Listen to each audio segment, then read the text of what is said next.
ತುಂಗಭದ್ರಾ ಜಲಾಶಯ ಭರ್ತಿಯಾಗಿದೆ. ನದಿಗೆ ನೀರು ಬಿಡುಗಡೆ ಮಾಡಲಾಗಿದೆ. 60ರಿಂದ 70 ಸಾವಿರಕ್ಕೂ ಅಧಿಕ ಕ್ಯೂಸೆಕ್ ನೀರು ರಿಲೀಸ್ ಮಾಡಲಾಗಿದೆ. ಕಂಪ್ಲಿ ಗಂಗಾವತಿ ಸೇತುವೆ ಮುಳುಗಡೆಗೆ 1 ಅಡಿ ಮಾತ್ರ ಬಾಕಿ ಇದೆ ಎನ್ನುವುದು ಗೊತ್ತಾಗ್ತಾ ಇದೆ.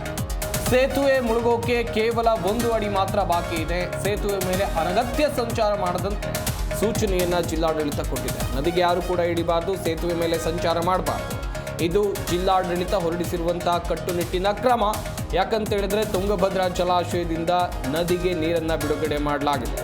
ದಿನೇ ದಿನೇ ನದಿಗೆ ಹೆಚ್ಚುವರಿ ನೀರನ್ನು ಬಿಡುಗಡೆ ಮಾಡಲಾಗ್ತಾ ಇದೆ. ಜಲನಯನ ಪ್ರದೇಶದಲ್ಲಿ ಉತ್ತಮ ಮಳೆಯಾದ ಪರಿಣಾಮ ಡ್ಯಾಮ್ ಭರ್ತಿಯಾಗಿದೆ. ಮಲೆನಾಡು ಈ ಭಾಗದಲ್ಲಿ ಉತ್ತಮ ಮಳೆಯಾದರೆ ತುಂಗಭದ್ರಾ ಜಲಾಶಯ ಭರ್ತಿಯಾಗುತ್ತೆ. ಕಲ್ಯಾಣ ಕರ್ನಾಟಕ ಸೇರಿದಂತೆ ಬೇರೆ ರಾಜ್ಯದ ಜನರಿಗೂ ಕೂಡ, ರೈತರಿಗೂ ಕೂಡ ನಮ್ಮ ನಾಡಿನ ಜಲಾಶಯದಿಂದ ಉಪಯೋಗ ಇದೆ.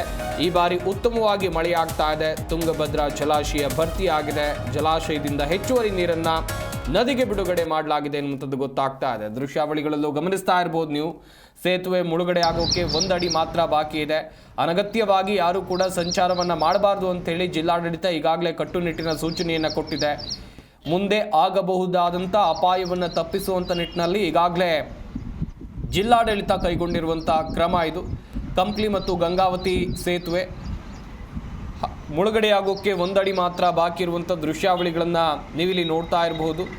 ಹಾಗೆಯೇ ಕೆಲವೊಂದಿಷ್ಟು ಜನ ಅನಗತ್ಯವಾಗಿ ಸಂಚಾರ ಮಾಡೋದು, ಆಚೆ ಈಚೆ ಹೋಗೋದು, ನದಿ ನೀರನ್ನು ನೋಡೋಕೆ ಹೋಗೋದು, ಇದ್ಯಾವುದನ್ನೂ ಕೂಡ ಮಾಡಬಾರ್ದು.